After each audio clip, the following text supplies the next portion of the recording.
What about dress? There are dress codes.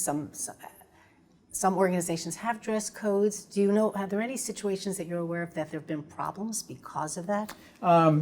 Employers have wide latitude to establish dress and grooming standards.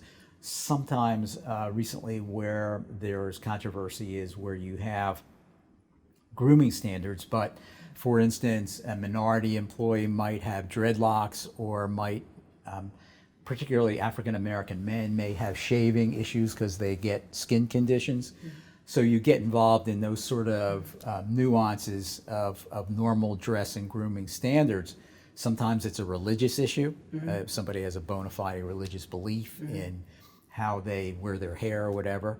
But I would say generally, employers, again, have wide discretion in determining dress and grooming standards for the workplace, particularly where there's a business justification. So if you're a bank, for instance, you're generally not going to want somebody behind a booth that's going to have visible tattoos up and down his or her arms or neck, or piercings, body piercings, etc., that are visible to the public.